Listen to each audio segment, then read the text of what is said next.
বান্দার মসজিদ আল্লাহর ঘর আমি হাইলেইছি তুমি তাই না কিনা হবে দারো আসলো একটু আমার বিটালি কে দেখে আমরা দারো ন তোয়া মোটা একটু পেটা কাটিয়া দিছি ওয়া তো লইছে লইয়া কইছে আমিও আল্লাহর বান্দা মোটাও আল্লাহর সৃষ্টি আর মসজিদও আল্লাহর ডান্ডা দেরাও আল্লাহর হইয়া দিচ্ছে পড়ে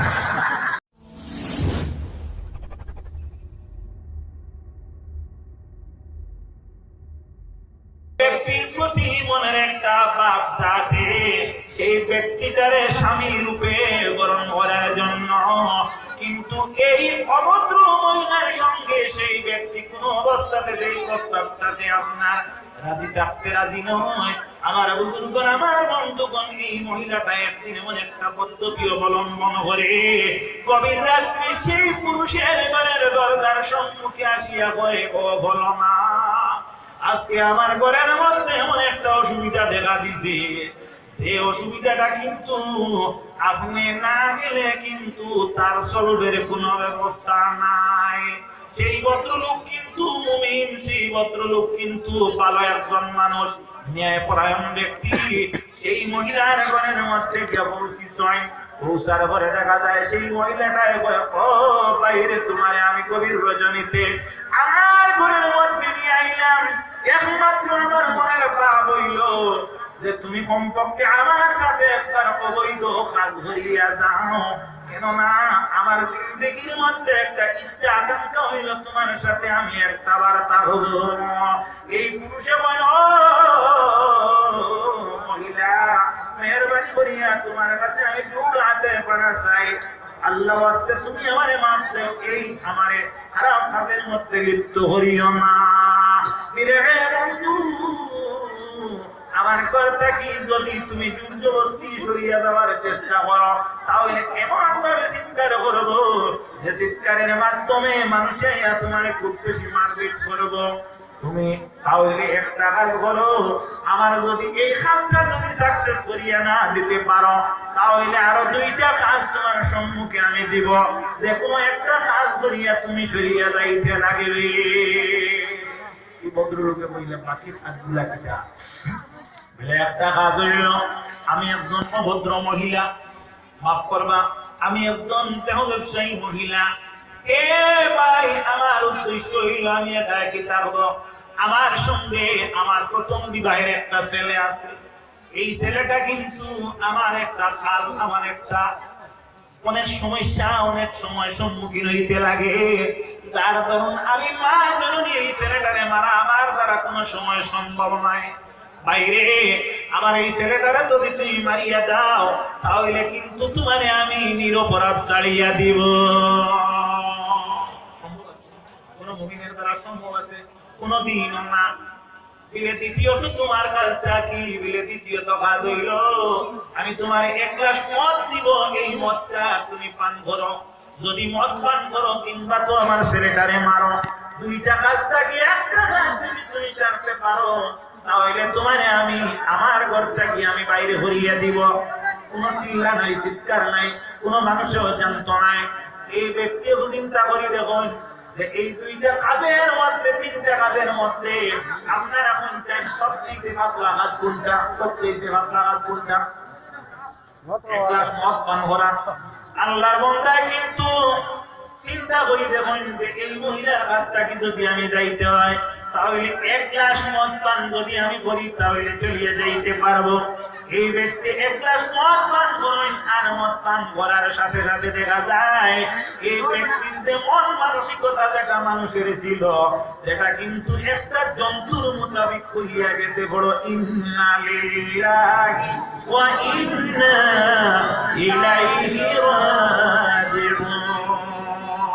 আমার বুজুর্গগণ, আমার বন্ধুগণ, সেই ব্যক্তি যখন দেখা যায় একটা জন্তুর নিয়ে হইয়া গেল, তখন অতি তাড়াতাড়ি সেই ব্যক্তি সেই অভদ্র মহিলার সঙ্গে কিন্তু বেবিচারে লিপ্ত হইয়া গেল। বলো নাউযুবিল্লাহ। এরপরে কিন্তু সেই ব্যক্তির মন মস্তিষ্ক দেখা ঠিক হয় না।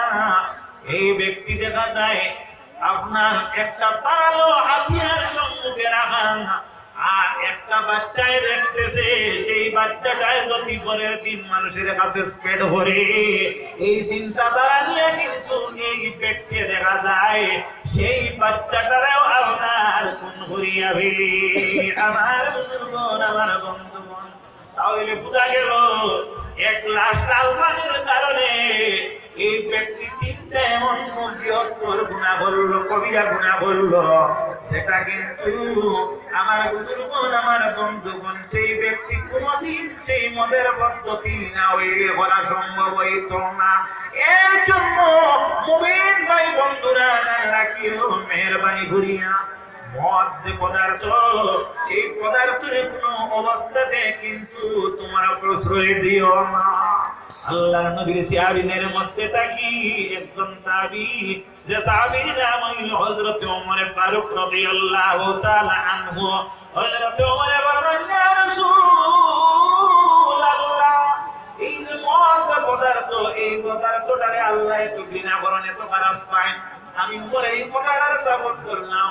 আমার জিন্দেগিতে যদি কোনো মানুষে একটা জায়গার মধ্যে মদ যদি ফালাই থাকে, আর এই ফেলা জায়গাটারে যদি মানুষে মনন করে, বেশি দূর নয়, 80 গজ, অর্থাৎ 280 160 হাত, 160 হাত পর্যন্ত যদি মাটিটারে সরায়, আর সরানির ঘরে এই জায়গাতে আবার অন্য স্থানটাকে যদি নতুন মাটি আনিয়া দেওয়া হয়, আর এই নতুন মাটির উপরে যদি একটা মিলঘর বানানি হয়, আর আমি ওমর ফারুক যদি বলে, ওমর এই জায়গাতে তুমি দাঁড়াইয়া 2 রাকাত নামাজ আদায় করো, আল্লাহর জাতর কসম, আমি কিন্তু এই জাতীয় জায়গাতে নামাজ পড়ব না।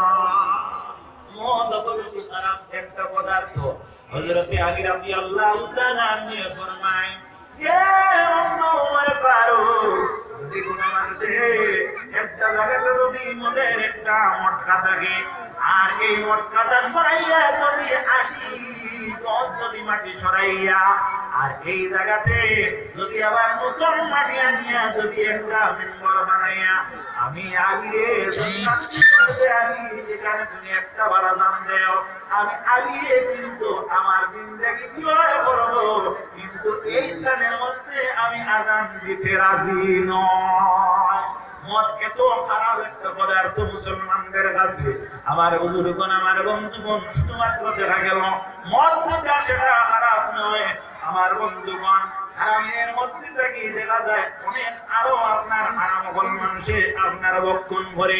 হে নবীর শিখ উম্মতেরা, হইল 2 প্রকার, ভক্ত প্রকার 2 প্রকার। একটা হইল কুল নাইয়ানে আল্লাহর হক, আর একটা হইল কুল ইবাদিয়ানে বান্দার হক।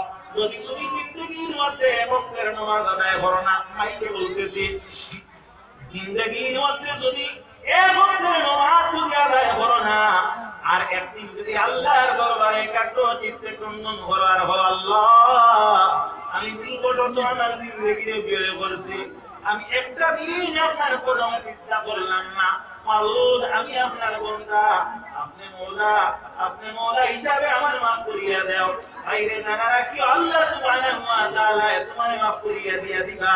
কুরআন শরীফ দ্বারা সাবিত আছে এবং হাদিস দ্বারা বর্ণনা আছে। কিন্তু জানিয়া রাখিও বাইরে, তোমার পার্শ্ববর্তী, তোমার কিনারের যদি কোন একজন মানুষের যদি সামান্য ধন যদি তুমি লুণ্ঠন করিয়া আত্মসাৎ করিয়া, সেই ব্যক্তির যদি তুমি আত্মসাৎ করিয়া তোমার জিন্দেগির ভালোভাবে চালানোর জন্য তোমার এই জীবনটা অতিবাহিত করো, কিয়ামতের দিন আল্লাহ সুবহানাহু ওয়া তাআলার বন্দাগণ জানিয়া রাখিও, যদি তামাম জিন্দেগি জিন্দা অবস্থাতে আল্লাহ সুবহানাহু ওয়া তাআলার দরবারে আরজ করো, আল্লাহ কত গুনাহ করছি, মাফ করিয়া দাও।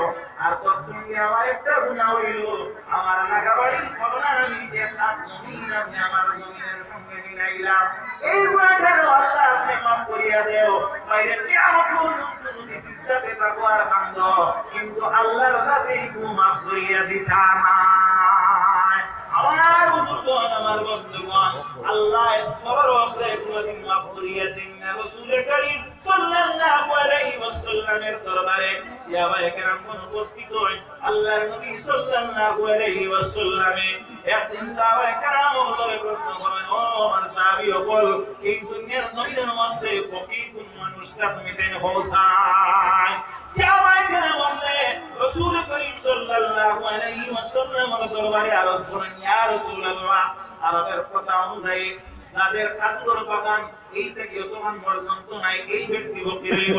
রাসূলুল্লাহ ফরমাইলেন ইয়া রাসূলুল্লাহ সাল্লাল্লাহু আলাইহি ওয়াসাল্লাম, যে ব্যক্তি মালিকের হিসাব নাই, অর্থাৎ যাকাত দেওয়ার আন্তাজা তার কাছে দৌলত নাই, এই ব্যক্তি ভক্তি। রাসূলুল্লাহ ফরমাইলেন আল্লাহর হাবিব সাল্লাল্লাহু আলাইহি ওয়াসাল্লাম রে এইভাবে কয়েকটা কথা কওয়ার পরে সাহাবায়ে কেরামে আরজ করেন, নিবেদন করেন, ইয়া রাসূলুল্লাহ তাহলে আপনার জবান দিয়ে ফকির সংজ্ঞাটা আপনি আমারে জানাইয়া দাও।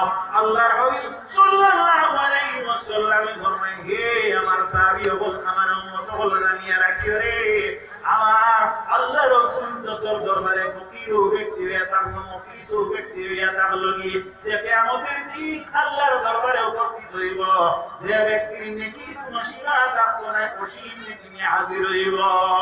তখন সে নেকির জন্য হাজির হইব, যখন সে নেকি নিয়ে হাজির হইব, তখন কিন্তু তার কাছে এই নেকি শুধুমাত্র নাই, এই ব্যক্তির কাছে পাওনাদার আরো বেশি থাকবা।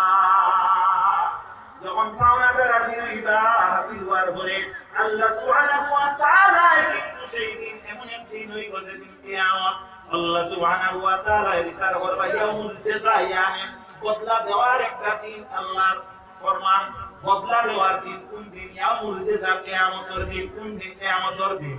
এই যে কিয়ামতের দিন, ইয়াউমা তাজিদু কুল্লু নাফসিন মা আমিলাত মিন খায়রিন মুহদারা ওয়া মা আমিলাত মিন সুইন তাওয়াদ্দু লাউ আন্না বাইনাহা ওয়া বাইনাহু আমাদান বাঈদা।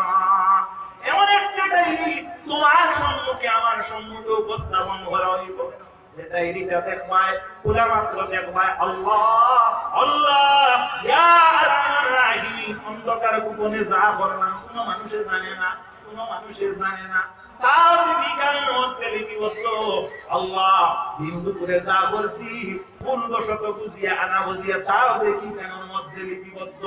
আল্লাহ ইয়া আরহামার রাহিম, সেই দিন কোনো কিছু দেখা যায় আপনার কোন বান্দার সম্মুখে আপনার অস্পষ্ট রইত নাই, নিচের কি করিয়া সম্পূর্ণ উপস্থাপন করা হইব, আর বান্দায় দেখিয়া নিজে আপনার খুশ করতে লাগতো না, কইনে আল্লাহ খুশ করা লাগতো না, ডিরেক্ট এভিডেন্স তোমার সম্মুখে হাজির হইব, তোমার কর্ম তোমার সম্মুখে হাজির হইব। এই দিন কিন্তু অনেক মানুষ হাজির হইব। আল্লাহ দুনিয়াতে কিন্তু মাবুদ রব্বুল ইজ্জত আমার পুত্র ছিল মাত্র 2 জন, আমার করোনার পুত্র আসলা 10 জন, আমার সেই ব্যক্তি 10 পুত্রের দ্বারা এমন ভাবে আঘাত করে, এমন ভাবে কষ্ট দিয়ে আমি নির্যাতিত হইতে হইতে দেখা যায় আমি বেশি জায়গা নয়, সামান্য জায়গা আমি ছাড়িয়া দিলাম। আইতে গিয়ে বেশি নেওয়া যায়নি, বেশি নেওয়া যায়নি, বলে বেশি নেওয়া যায়নি, সামান্য সামান্য। বাইরে জানা রাখিও, এইভাবে এই ব্যক্তি হইব দুনিয়ার কোন বিচার করিয়া বিচারটা মিটাইয়া দিতে পারলা না, মাউদ রব্বুল ইজ্জত আমি দুনিয়াতে বিচার না করার কারণে আজকে আপনার রাজকীয় আদালতের মধ্যে আমি হাজির হইয়া বিচার দিলাম। আপনি মনিবে গণমাউলিয়াউল জাযা, এই বদলা দেওয়ার দিনের মধ্যে আপনার কাছে আমার এই বদলাটা চাই। জমিনের দরকার আছে নি? কিয়ামতের দিন জমিনের দরকার আছে নি? টাকা পাইতায় দুনিয়ার কোন বিচারকে টাকা লইয়া দিতে পারেন না, টাকার কোনদিন এই দিন কোন দরকার আছে নি? আল্লাহ সুবহানাহু ওয়া তাআলা ফরমাইবা, আমার বান্দারে আমি আল্লাহর দরবারে তুমি নিবেদন করছো, আমি আল্লাহর লাগি ওয়াজিব হইল, আমি আল্লাহর লাগি ফরজ হইল তোমার পাওনা আদায় করে দেওয়া। দুনিয়ার বিচারকে যে বিচারটা করিয়া দিতে পারলা না, আমি আল্লাহ সেই বিচার আজকে করার জন্য এই বিচার সভাটা আমার আল্লাহ ফরমাইবা, তুমি যতটা টাকা পাইতে ততটা টাকা এখন লইলে তো তুমি সন্তুষ্ট হইলে মালিক। আমি যদি এই টাকাটা দুনিয়াতে পাইতাম তাহলে এই টাকাটা আমার কাজ দিত, আজকে কিন্তু আমার টাকার কোনো প্রয়োজন নাই, কিসের প্রয়োজন গেলে মালিক? আজকে নাকি আর কবি আমার নষ্ট হওয়ার পরে দেখা যায় আমার নেকির বাল্লা দেখা বদির বাল্লাটা কি সামান্য আপনার এখন কিতা করতে দিলে আমার বেলার বিনিময়ে যদি টাইম টান নেকির তো অভাব নাই, নেকির ভাবনা দেখা যায় ও তোরা নেকি যদি আমারে দিলে আল্লাহ বলবে আর না তোমার কোনো মাত আছে যাও কোনটা কি যতটা নেকি তোমার প্রয়োজন তুমি লইয়া নাও। এই ব্যক্তি নেকি নিয়ে যাইবা, দুনিয়াত জমিন নিশাই হিন দিলা কি টাকা জমি না নেকি? এই ব্যক্তি দেখা যায় এই টাকা নিয়া এই জমিন নিয়ে বিপদ পড়লো, তার নেকিটা কি মাইনাস হইতে লাগলো। এই ব্যক্তি নেকিটা পাইব, হওয়ার পরে দেখা যায় বেহেশতের মধ্যে যাইব। আবারে বন্ধুরে জানা রাখিও, এইভাবে আরো একজন পাওনা দাঁড়ায় রইব, আল্লাহ আপনার দরবারে আমার এই আরজ, আমি সেই বন্দার কাছে আমি 10,000 টাকা আমি তুমি ঋণ নিছিলাম, এই ঋণটা হওয়ার জন্য আমি দুনিয়ার মধ্যে অনেক দিন আপনার বন্দার কাছে খুঁজি, সেই ব্যক্তি দেয় না। আমি অনেক বিচারকের কাছে বিচার দিলাম, কোন বিচারকে আমার মাঠটা তো লইল না। দেখা যায় আপনার রাগ করবার আমি আজকে আরজ করি, আমার এই টাকাটা পাই মুখী না। আল্লাহ জানায়, ও আমার গোলাম, এখন যদি তোমার টাকাটা দেবো তাহলে তুমি কি সন্তুষ্ট বিলে মালিক? আমি তো টাকার কোনো এখন প্রয়োজন নাই, আমি যে গাঁটও আটকেছি আমি ও গাঁটটা কি ছুটলে হবে। এইভাবে সেই ব্যক্তির নেকি মাইনাস করে দেওয়া হবে। নেকি দিতে দিতে দিতে দিতে দিতে দিতে দিতে দিতে রাসূলুল্লাহ ফরমায়, হে আমার উম্মতেরা, তোমার নেকিটারে শেষ করিয়া এখনো পর্যন্ত তার কাছে আবু পাওনা দাঁড়াইয়া হাজির হইবা, আমার আল্লাহ রব্বুল ইজ্জত ফরমাইবা, ও বলো না রে, এখন তো এই ব্যক্তিরে আমি নেকি দিয়া আর দিতে পারবো না। এখন তুমি কি করো, তার নেকির পাল্লা যেটা পাতলা আর বদির পাল্লাটা বাড়ি, যতটুকু বদিরে মাইনাস করিয়া দিলে তার নেকির পাল্লাটা ওজন হবে, তোমার বদির সঙ্গে তা আনিয়া এড ধরি দেওয়া, বলো না আউযুবিল্লাহ। রাসূলুল্লাহ বলেন, ও আমার উম্মতেরা, কাল কিয়ামতের দিন এইভাবে অন্যের বদি নিতে নিতে নিতে নিতে নিতে নিতে এমন হইব নাকি একটা কাতরাও থাকতো নাই। আর আমার বান্দারে, আমার উম্মতরে দুজোর মধ্যে দুজন নিক্ষেপ করা হইব। আমার নবীজি বলবেন, এই আমার উম্মত হইল সবচেয়ে ফকির নিকৃষ্ট। ও দুনিয়ার মা জাতি ভাই জাতি, লক্ষ্য করো, রাসূল করিম সাল্লাল্লাহু আলাইহি ওয়াসাল্লামের উম্মতেরা, এর জন্য দুনিয়ার মধ্যে আপনার শুধুমাত্র দিনদার পুরুষেরা বলে না, মহিলারাও বলে, আনাম যেটা আছে এই আনামটা কিন্তু মহিলারাও মহিলাদের কাছে রাখে। এর জন্য মা বোন সহ আমি কথাটা বলতেছি, আমার বুজুর্গগণ, আমার বন্ধুগণ, মানুষের হারাম দিয়ে খাদ্য দেখা, এই হারামে কি করতে পারে লক্ষ্য করে এখন ওলি আল্লাহ, আল্লাহর জিন্দেগির মধ্যে তিনি অনুভব হইল, আমার জিন্দেগিটা ব্যয় করব আল্লাহ সুবহানাহু ওয়া তাআলার ইবাদতের মাধ্যমে। কিন্তু আল্লাহর বান্দা নামাজের মধ্যে যাওয়ার পরে দেখা যায় অন্যমনস্ক হইয়া যায়। যখন আপনার উদ্দেশ্য রাখুন আমি নফল রোজা রাখবো, এই ব্যক্তি দেখা যায় সেহরি খাওয়ার জন্য প্রস্তুতি নিতা, এই সময় দেখা যায় আলসি আমি সুস্থি আই হয়, খাইলি আই হয়। এই ব্যক্তি এইভাবে কয়েকদিন অতিবাহিত হওয়ার পরে একদিন তিনি আম্মা জানতে প্রশ্ন করেন, মা গো, মা মা মা, আপনি একজন দানিক, একজন মহিলা, মা গো, আপনার কর্ম যেটা আমার গ্রামের অন্যান্য মহিলাদের মধ্যে অতুলনীয়, ক্ষমা মা গো, আমি আপনার পুত্র, ক্ষমা মা, আমার উদ্দেশ্য আমি কর্ম করিয়ে জিন্দেগি অতিবাহিত করব। মা গো, বলো তো দেখি, আমি যখন কর্মের মধ্যে লাগি তখন কিন্তু আমার মনটা অন্যত্র কেন চলিয়া যায়, অতি কম সময় এখানে চাই আমি কর্ম থেকে মনটারে ফিরাইয়া আনতে গো। মা গো, তোমার মধ্যে কি কোনো দোষ আছে? সেই দোষটা আমি বাচ্চার মধ্যে যাইয়া হয়ে গেছে। মায়ের অশ্রুসিক্ত নয়নে উত্তর দিন, বাবারে পুত্রে, ছেলে, আমি একজন ধার্মিক মহিলা, অবশ্য সত্য, আমি আমার গ্রামের মধ্যে আমি এমন একজন মহিলা, আমি নির্ভরযোগ্য একজন মহিলা, আমার গ্রাম্য কিছু মহিলারা নিয়ে কিছু টাকা নিয়ে জমা রাখতো। অনেক মহিলা আছে কইতে আবার বিগত লাগি সামান্য টাকা তোমার কাছে রাখি, আছে হয়তো এখন যুগে বিভিন্ন আপনার ব্যাংক পাই রয়েছে, না থাকতে পারে। আমার বুজুর্গগণ, আমার বন্ধুগণ, জানিয়া রাখিও, এই মহিলা এখন আমার কাছে মানুষে এইভাবে মহিলারা অনেক সময় আনামত রাখতো। একদিন একজন মহিলা একটা আনাম, একটা বস্তু দিছেন, একটা ডিব্বা দিছেন, একটা বোতল দিছেন। বাবা, আমি বাইরে থাকি, বারবার আমি চাইলাম এই বোতলটা কিসের বোতল, আমি চিনার জন্য এই বোতলের ভিতরে কি সামান আছে, কি বস্তু আছে, আমি বারবার আমি দেখতে হয়রান হইয়া গেলাম, কিন্তু বোতলের ভিতরে কি আছে আমি দেখতে পারলাম না।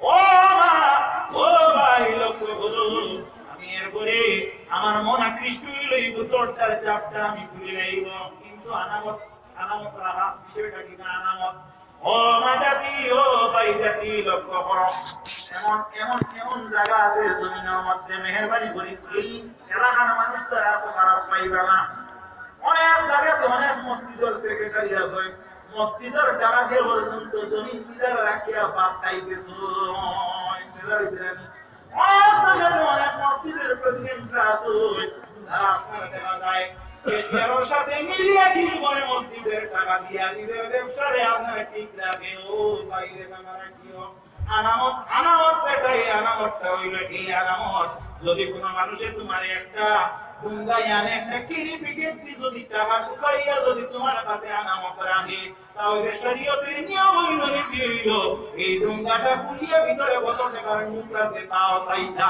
না যদি অনুমতি থাকে আমার টাকা নেই আমি আলামত রাখলাম আপনার কাছে আপনি ব্যবসা করুন বাণিজ্য করুন আমার কোন আপত্তি নাই কিন্তু আমি আপনারে আমার প্রয়োজনের 5 দিন আগে আমি ইঙ্গিত করব মাতিয়ারনি বুঝলাম নিরস্তিদন কাবল নিরস্তিদন মানে যদি আমারে আরো সমাদো বলাই কত বড় জায়গা গরম আমার বুজুর্গণ আমার বন্ধুগণ আমার বন্ধুগণ বড় দরর ব্যাপার কারণ এক মসজিদের সেক্রেটারি হিসাবে আপনার করছেন গীতা মসজিদের টাকা করবো খাই দিয়েছে হিসাব দিতে পারেন না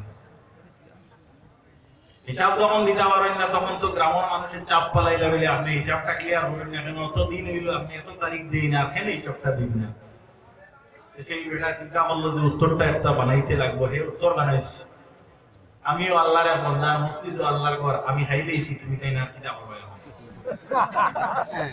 দারো আসলো একটু আমার বিটালি কে দেখে আমরা দারো ন তোয়া মুরতা একটু বেটা খাটিয়া তুইছি ওয়া তো লইছে লইয়া কইছে আমিও আল্লাহর বান্দা মুরতাও আল্লাহর সৃষ্টি আর মসজিদও আল্লাহর ডান্ডা দেরাও আল্লাহর খুইয়া দিচ্ছে পড়ে আমার বুজুর্গ আমার বন্ধুগণ রাসূল করিম সাল্লাল্লাহু আলাইহি ওয়াসাল্লাম ফরমাইলেন দুনিয়ার মুমিন জাতি লক্ষ্য করো আয়াতুল মুনাফিকিনা সালাসাতুন মুনাফিকরা নাম বইয়া থাকলো তিনটা রাসূলুল্লাহ সাল্লাল্লাহু আলাইহি ওয়াসাল্লাম ফরমায় হে আমার উম্মতেরা এই মুনাফিকর মধ্যে তাকিয়া সর্বপ্রথম মুনাফিক হইল এরা ইজা হাদাসা কাযাবানের সময় মুনাফিকের কথা বলিব তখন মিথ্যা এই মন্দারে বিশ্বাসী মানুষেরা তোমরা যখন মুখটা কি কথা বাইর করো কথাটা কিন্তু সত্য বাইরে করিও হযরত সাইয়্যিদনা আব্দুল কাদের জিলানী কুতুবে রব্বানি মাহবুব সুবহানি রাহমাতুল্লাহি তাআলা আলাইহি দুটো খালি বাইল খালি তিনটি আম্মাজানের কাছে আরো করেন মাগো আমার উদ্দেশ্য হইল মা আমি বক্তার শরীরের মধ্যে পড়তে যাব মা মা আপনি আমার অনুমতি প্রদান করুন মায়ে বলি বাবা আপনি যাও পড়তে আমার কোনো আপত্তি নাই আমারে যাও পড়তে মায়ে একটা দল একটা কাফেলার সঙ্গে সঙ্গে হইয়া দেয় আর মায় বলে ও বাবা যাও যাইতে আমার কাছে যে সম্পদ আছে এই সম্পদটা তুমি নিয়ে যাও কথাটা লক্ষ্য করিও হযরত আব্দুল কাদের জিলানী রাহমাতুল্লাহি তাআলা আলাইহি রাহমাতানে ফরমায় হে বাবা আমার কাছে 80 টাকা আছে এই 80 টাকা তুমি নিয়ে আপনাদের যাও মায় ফরমায় আসলে উত্তর দিল আম্মা আপনার কাছে কি আরো 80 টাকা আছে আপনার কাছে কি আরো 80 টাকা আছে আল্লাহর হাবিব সাল্লাল্লাহু আলাইহি ওয়াসাল্লামের উম্মতেরা হযরত আব্দুল কাদের জিলানী রাহমাতুল্লাহি তাআলা আলাইহি মা জানানি ফরমাইল ও বাবা আমার মোট সম্পদ হইল মাত্র 80 টাকা বলে মাগো যদি আপনার টোটাল সম্পদ হয় 80 টাকা গো মা তাহলে আমার আপন একজন আরো একজন ভাই আছে মামা মামা ভাইয়ের জন্য 40 টাকা রাখো আর আমার 40 টাকা দিয়া আপনি অনুমতি দাও ও সুবহানাল্লাহ এটা নাম ইসলাম আমার নবীর উম্মতেরা হযরত সাইয়্যিদনা আব্দুল কাদের জিলানী রাহমাতুল্লাহি তাআলা আলাইহি বলে নিচে সেই যুগের কথা অনুযায়ী বর্তমানে তো দেখা যায় কি মাসে টাকা আপনার কোনো আড়াই গেল না আপনার কাছে লাগুরি দিলে সেই সময় কিন্তু এই জায়গাতে টাকাটা রাখা হয় আর মায় জানায় রে বাবা যাও তোমার যে দলের সঙ্গে সঙ্গে করি আল্লাহর হাওলা করে দিলাম বাবুরে যাও কিন্তু তোমার কাছে আমার একটা বলিল বাবা, যত বড় বিপদ বড় না কেন মিথ্যা কথা তোমার মুখ থেকে বাইরে করিও না। হযরত আব্দুল কাদের জিলানী রাহমাতুল্লাহি তাআলা আলাইহি যাইতে যাইতে দেখা যায় হযরত আব্দুল কাদের জিলানী রাহমাতুল্লাহি তাআলা আলাইহি রাস্তাতে গিয়া পুরো একটা বিপদ বড় দেখা যায়, একটা ডাকাত কাফেলায় আক্রমণ করে। তাম মানুষ সিরা ব্যবসায়ী বাণিজ্যকারী, ওদের কাছে অনেক অর্থ আছে, অনেক টাকা আছে, এরা কিন্তু দেখা যায় এই টাকাটারে আপনার লুকায় রাখে, সবাই রাখে, ডাকাইতে আক্রমণ করার পরে কিন্তু তারা না ধরে। হযরতে আব্দুল কাদের জিলানী রাহমাতুল্লাহি তাআলা আলাইহি প্রশ্ন করা হয়, হযরতে আব্দুল কাদের জিলানী ফরমায় আমার কাছে টাকা আছে, তুই কই আছে বকুল নিছে, একটা ডাকাইতে টাকা করিয়া দিয়ে সরিয়া যায়, এই বাচ্চার সঙ্গে 40 টাকা টাকার তো কোনো কথা নয়, কারণ আর যদি টাকা তাহলে ডাকাইতে কিভাবে এই বাচ্চায় বই টাকাটা আছে সে নিয়া আর একটা ডাকাইতে কয়, এই ডাকাইতে বইল যে আমি একবার ঘুরে প্রমাণ করি, এ আইলো জাস্টিফাই লাগি সত্য বলি প্রমাণ করতো, আয়া জিগাইলো জিগাইলে ভাবে দেখা যাচ্ছে তিনটা ডাকাইতে আইলো, তিনটা ডাকাইতে ঠিক তেমনি ভাবে উত্তর পাইলো। আবার দেখা যায় এই তিনটা ডাকাইতে গিয়ে তারা 90 মিটার জায়গায় গিয়া হইল, এই ডাকাইতে আপনার ডাকাই হযরতে আব্দুল কাদের জিলানী রাহমাতুল্লাহি তাআলা আলাইহি নিল। নেওয়ার পরে এই ব্যক্তি দেখা যায় এমন কইরা যে ও বাচ্চু কত দেখি যে তোমারে যখন প্রশ্ন করা হয় তুমি কেন বলছো তোমার কাছে টাকাটা আছে, কেন বলছো তোমার কাছে টাকা আছে, ওই সময় দেখা যায় তাই হইয়া বলে আমি এর কারণে বই আমার আম্মা জানে করতে কি বাইরে হইতে বইছো, আমার জিন্দেগিতে আমি যে সমস্যার সম্মুখীন হইলাম মিথ্যা কথা কইতাম, ওইতে সময় টাকাইতে আপনার সবুর লোক ছাড়িয়া বাকি 39 টাকাইতে আমার মধ্যে আর হয়। এই ব্যক্তির নাম আসলো আহমদ বদউই। আহমদ বদউই ডাকিয়া হয় যে এক কাজ করো, তুমি তাই জানাতি করো, আল্লাহ না করছেন মিছা কথা কইতাম না, এক বাচ্চাটা মার কথারে মানতে গিয়া দেখা যায় আমি ডাকাইতের কাছে শিকার হইতে বাধ্য হয়ে গেছে, গতিকে আমি আজকে ডাকাতি ছাড়ি দিই। হযরতে আব্দুল কাদের জিলানী রাহমাতুল্লাহি তাআলা আলাইহি মারাউতি আওয়াজের মধ্যে পড়িয়া ডাকাইতে হয়, বাবা তুমি আমার ঈমান আনো, লা ইলাহা ইল্লাল্লাহ মুহাম্মাদুর রাসূলুল্লাহ। যাই হোক হযরতে আব্দুল কাদের জিলানী রাহমাতুল্লাহি আলাইহির কাছে ডাকাইতে যখন আমরা সারেন্ডার করিয়া ডাকাতি বাদ দিলাইলো, বাকি 39 ডাকাইতে আপনার সারা মিলিয়া সারা বড়দার ওলি আল্লাহ বলি গেলা সুবহানাল্লাহ। নারে তাকবীর, নারে তাকবীর, নারে রিসালাত, নারে রিসালাত। আচ্ছা মাওলানা গুলজার হোসেন সাহেব, এর জন্য আমার বুজুর্গগণ হক জমিনের মধ্যে প্রতিষ্ঠিত যদি হয় তাহলে মানুষের হকের ছায়ার নিচে আশ্রয় নেয়। এই ছেলে বাঙ্গাগো আমি আল্লাহ ইবাদত করব, কিন্তু মা কিসের কারণে মাগো, কিসের কারণে আমি ইবাদত করতে পারি না, কথাটা আমার থেকে ডাইভার্ট হইছিল, লাইন ক্রস হয়ে গেছিল, আমি আবার জায়গা দেই না। মা উত্তর দেন বাবা রে, আমি এই বোতলটার চাপ তুলিয়া এই বোতলের ভিতরে কি আছে তা দেখার জন্য আমি কিন্তু তাও দেখে বুঝি না, এরপরে আমার মনে চাইল এটার স্বাদ নিতে হইলে আমি নাক দ্বারা কান দিতে লাগবো, কথাটা লক্ষ্য করি। বাবারে আমি নাকি টান দিলাম, টান দেওয়ার পরে বুঝি ইগুর ভিতরে আছে আপনার গাইয়াগি, পুরানো মানুষের গাইয়াগি, এলকু পাটান মানে এবার জায়গা নাই, গাইয়াগি খানো হইতায়। ও নবীর শিক্ষক বল লক্ষ্য করলো, এই মহিলা আমি বুঝলাম ইগুর মধ্যে গাইয়াগি। আমার বুজুর্গগণ, আমার বন্ধুগণ, এই মহিলা বাবারে এই সময় ছিলায় আমার পেটের মধ্যে তুমি 6 মাস খালে, হায় রে হায়, একদম মাস নিয়ে ও আম্মা একটা আরাম বোতলের মধ্যে শ্বাস নেওয়ার কারণে এই শ্বাসে গিয়া দেখা যায় একটা বাচ্চার লাইফে কন্ডেম করিয়া দিলে জন্য মাগো ও আব্বাজান একটা ইট বানাইতে হইলে এর ফরমাটা আপনার সুন্দর সলিড হইতে লাগে, সাইফুল বিশিষ্ট হইতে লাগে। যদি তোর ফরমা যদি দেখা হয় তাহলে ইটটা দেখা হইব না, সিধা হইব কোসাইন আল্লাহ ফাইল কোসাইন। ইটটা বানাইতে হইলে ইটটার আপনার কোন বিশিষ্ট ফরমা দেখা সুন্দর হইতে লাগবো, সুদা হইতে লাগবো। যদি দেখা হয় তাহলে কিন্তু মারে লক্ষ্য করিও ও মা কিটা লেখা হইব এ মা সর্বপ্রথম একটা বাচ্চার জন্ম হইলে তুমি গো মা ও মা ও মা ইসলাম ধর্ম এমন একটা ধর্ম যে ধর্ম হারাম থেকে বাঁচার জন্য বারবার আদেশ করে মা ও মা আমার মহিলা যারা আছে এরা টিভি টেলিভিশন কি কিন্তু জানতো না, কারণ টিভিও ছিল না টেলিভিশনও ছিল না। এর জন্য মা জাতি অনেক সময় টিভি পর্দার মধ্যে বসে আমরা সময় অতিবাহিত করি, এটাও কিন্তু হারাম। যাই হোক, নারায়ে তাকবীর, নারায়ে তাকবীর, নারায়ে রিসালাত।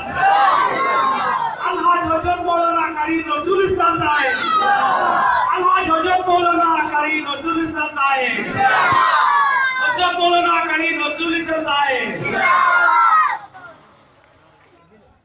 আচ্ছা সাহেব, আল্লাহ লাখ লাখ শুকরিয়া। কানুন যেটা দুনিয়ার কানুনটা প্রত্যেকে মানতে হবে।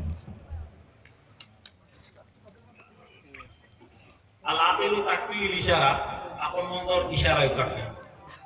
আমি যদি জানতাম যে আমার ভাই এখানে আইতেছে, আমি এত আগে যার ধরুন আপনারা লইয়া আইছেন, আমি আমার বক্তব্য আনকমপ্লিট শেষ করে দিলাম। আর ভবিষ্যতে যদি আল্লাহ সুবহানাহু ওয়া তাআলা আমাদের সুযোগ দেন, তাহলে পরবর্তী আরো কিছু আলোচনা করব। যা আলোচনা করলাম যদি কোনো আপনারা মনের মধ্যে রসটাইকায় আল্লাহ ওয়াস্তে মাফ দিবা, কারণ হইল আমি যা কথা আপনাদের সম্মুখে তুলিয়ে ধরছি অক্ষতা না সংক্ষিপ্ত। আমি একটা হাদিস আমি পুরা করি, আমি আপনাদের কাছ থেকে বিদায় নিব। রাসূল করিম সাল্লাল্লাহু আলাইহি ওয়াসাল্লাম ফরমানো ইয়া তাকলুবিয়া যে মুনাফিক যে হে মাটিতে কিরা করব, মিশা মাটি মাটিতে কিরা করব, আলামত হইল মুনাফিকর মাটিতে মিশা মাটি। রাসূলুল্লাহ ফরমায় মিশা মাটি যখন মানুষের মাটি একটা বদবু বাহির হয়, যেটা কিন্তু আমরা অনুভব করা সম্ভব না, একটা দুর্গন্ধ, এটা খারাপ হয় বলে ফিরিস্তা বলে। এই বদবু তাম জাহানের মধ্যে আল্লাহ সুবহানাহু ওয়া তাআলা সহাইয়া দেয়। আর যে ফিরিস্তা বলে এই বদবুটা অনুভব করতে পারবেন, এই দুর্গন্ধর বদবু, এই বদবুর কারণে ফিরিস্তা বলে এই মন্দারের লানত অর্থাৎ তিরস্কার করতে। গতিকে আমার বুজুর্গগণ, আমার বন্ধুগণ, আপনারা মেহেরবানি করি আমি আপনি আমরা প্রত্যেকে আমরা লাগি অর্থ পেয়ে রাখল যে আমরা কমপক্ষে মিশা মাত্রা মাতিতাম না হল ইনশাআল্লাহ। আমার বুজুর্গগণ, আমার বন্ধুগণ, ইজা তুমি না খানা মুনাফিকর আলামত হইয়া থাকলো গিয়া, আলামত রাখলে কিয়ামত করবে।